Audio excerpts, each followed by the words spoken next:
Estava ouvindo um vídeo agora cedo, né, hoje cedo, sobre propostas muito bom o videozinho da socióloga Sabrina. Propostas à questão da castração química. E aí ela coloca várias propostas, uma delas, por exemplo, que a justiça tinha que ser eficiente a fazer o estuprador, a pena dele seria um pedido público de desculpas. Imagina um deputado Marco Liciano, qual seria o castigo dele? E em rede nacional pedir desculpas à menina que ele assediou. Está dizendo que isso funciona mais no caso dele, né? Agora, eu reconheço que perdoar é isso, e perdoar é entender que em alguns casos de muita perversidade, onde o cara não vai querer pedir desculpas publicamente, ou onde se descobre que ele fez isso e fez uma média para poder fazer uma coisa pior, nesse caso, pena de morte. E pena de morte, nesse caso, não é falta de perdão. É a confissão do nosso fracasso humano diante da maldade cultivada por um outro ser. Então, a gente não tem competência para lidar com isso, mas vai em paz. Aí tem gente que não aguenta isso. Tem uns Bolsonaro que quer matar todo mundo, e tem umas pessoas que não querem admitir que o ser humano chega nesse estágio, e chega.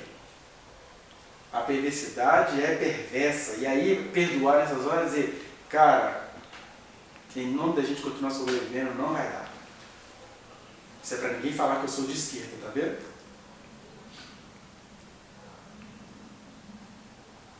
Porque há situações onde o próprio Cristo disse, olha, ai de quem fizer tropeçar um pequenino. A melhor coisa que seria que acontecesse com um cara desse é que ele fosse amarrado no pescoço uma pedra de moinho, que era uma pedra extremamente pesada, e ele fosse lançado nas profundezas do mar. Porque Jesus sabe o que é o coração humano e o que é a falta de coração cultivada de alguns humanos.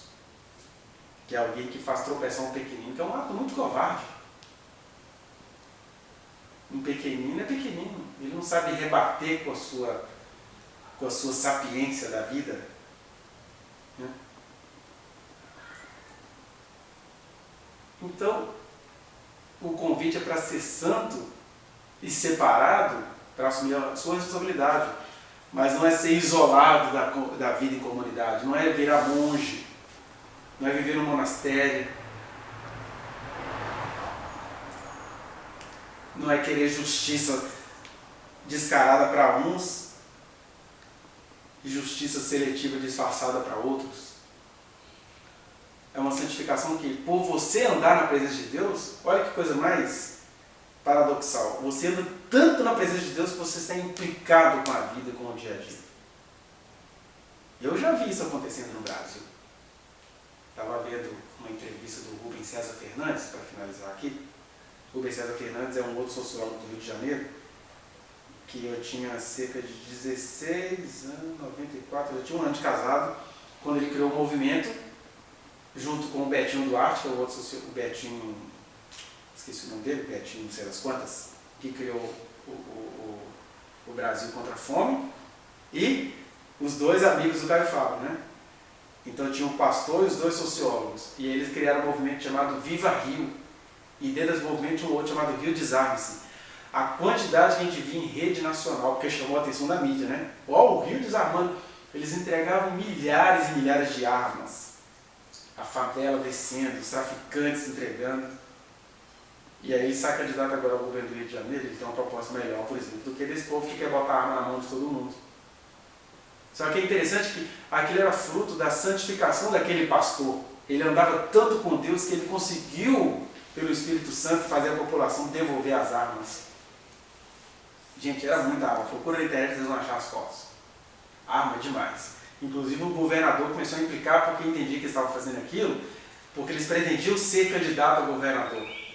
Aí o Caio Fábio foi nas redes públicas, né, na época, que era só televisão, não tinha internet ainda, falar, eu não sou candidato a nada.